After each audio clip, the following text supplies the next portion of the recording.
section we're going to look at trade, that is international trade usually, although it could be trade between any company, but I think we're going to focus on international trade. It has a long process and sometimes it seems a little bit complicated, but let's go ahead and jump in from the beginning and we'll take it step by step. Of course, when you want to execute trade between companies, you have a buyer and a seller. And that's usually the way I'm going to talk about it in this lesson, which is the buyer and the seller, or we could say the importer and the exporter. When a business wants to sell a product, they need to first produce it and then they need to find buyers. Usually that would be in an overseas market. Now there's a first step to this, and that will be the offer. So in this section, we're going to be talking about the offer, and that is the details of the product and the price of the product. Later, you may have a counter offer. That is, something about the offer is not acceptable to the buyer, and so they want to change something in the offer. So that's called a counter offer. So those are just a couple of the first steps that are involving the trade process. But it gets even more complicated than that, because if the buyer is not satisfied, they have a counteroffer, but then there can also be the seller is not satisfied, and that would be a negotiation offer. Well, that all seems to be getting a little bit complicated.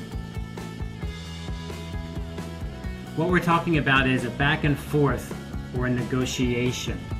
Sometimes it'll be simple. There's just an offer and everybody's happy. Sometimes there'll be a counter offer, then everybody's happy.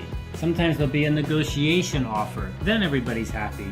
Or sometimes it can go on much, much longer. There can be a counter offer to the negotiation offer and a counter offer to that. So it can go back and forth for a very long time. On the other hand, it could be very fast. The goal, of course, is to reach an agreement, or what we say, agree on terms. That is, we agree with the product, we agree with the price, we agree with the shipping, and any other details that are involved with the sale. Once that's all done, we can make an order, and then both sides should be happy with an order. We're going to talk about an order, but not in this part. Today we're going to focus, or this video is going to focus on offers. So what's involved in an offer? Well, offers need to make an offer, that is, a proposition to enter a business transaction. And usually when we talk about offers, we often talk about it in the context of a product. But it doesn't have to be a product, it could be a service. So you sell a product or a service. But we often just talk about it like a product.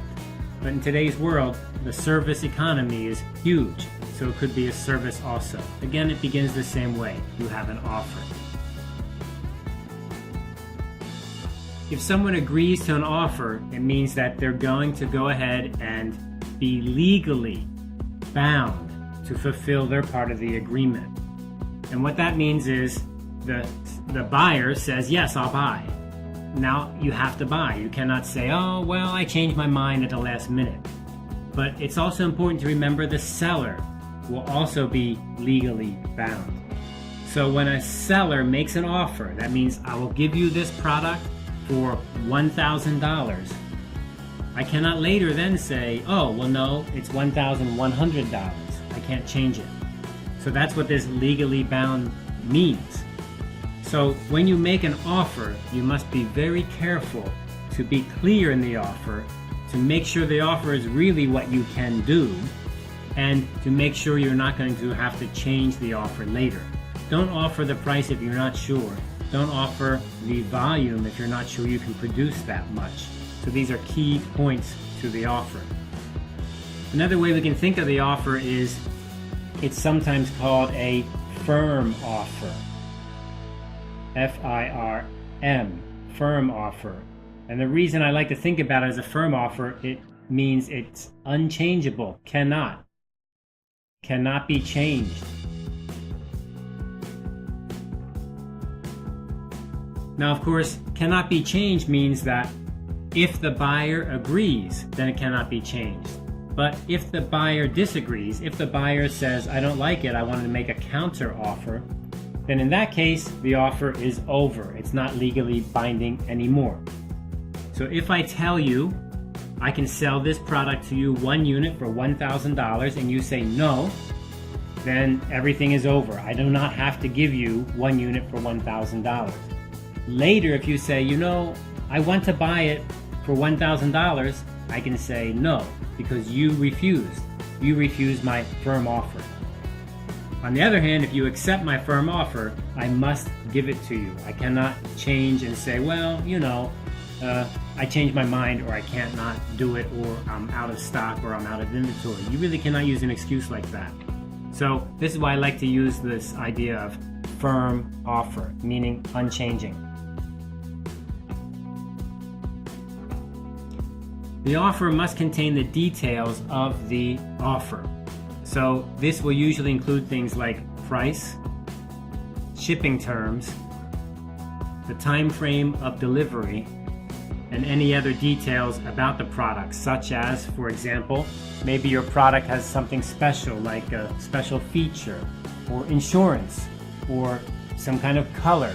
All of those things must be in the offer. It's very important. If you forget to put it inside the offer, then later the buyer accepts your offer.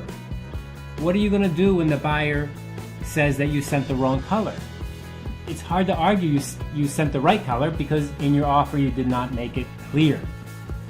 So it's very important when you make an offer that you really have all the details very, very clear. An offer can be sent as a response to an inquiry. So in another video we learned about inquiries, which are really asking for information from a company. So I may receive an inquiry, and then in response to an inquiry, I will send back an offer. That's very normal. So this is one way you can answer an inquiry. Just go ahead and make an offer.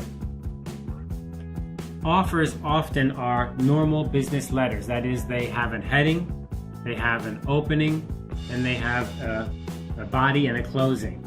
Very normal, very formal. Now, of course, you would use an email, but you could send it on paper to be very legally binding and formal, but it's very normal these days to use an email. Now, you have to remember, the heading, opening, body, and closing are the key parts to make this look very formal. You don't want to write an email and just say, well, how about 10,000 units at $150 a unit? How about that? Something like that, okay? That's not really a clear, firm offer. And you may end up regretting that you say something that's not formal because you make a mistake or the buyer assumes something that's not true. They can be fax messages, which means you send it to their fax machine, which would be printed out on paper. And of course, most commonly today they'd be email messages. But another thing that's possible is they actually could be spoken. That is, I can make an offer to you just by talking to you. You can make an offer on the telephone, or face-to-face, or in a meeting, or in a teleconference over a video screen using a video camera. Those are offers too. And the same thing applies. You need to be careful, because if you don't say the information clearly, then the other side may get something wrong and you could get in trouble. So usually if it's a face-to-face or a verbal, that is talking agreement, usually at the end we'll also write it up as a formal offer, and then I'll sign it, send it to you, and you can send me an acceptance letter or an order, usually, because that makes it more legal, more formal. Offers always include quotations, but quotations are not always offers. So in this case, what we're saying is an offer must include a price. A quotation is a price. But if I give you a price, that's not necessarily an offer. So I may say to you, our products cost about $1,000 each. And then you say, oh, I would like to buy for $1,000. Well, that was not an offer. I was just telling you an idea. I was just telling you a number, a price. But I did not make an offer to you. An offer means I sit down and I actually tell you, this is my offer. I am making a firm offer to you. Now, will you accept or will you reject?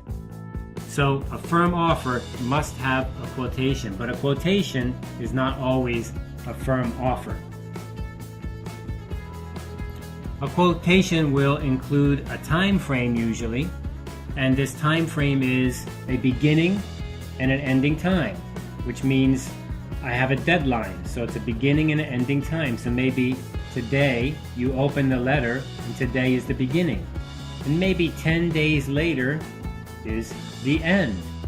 This time is called a time frame, a frame of time. It has a beginning and it has an end.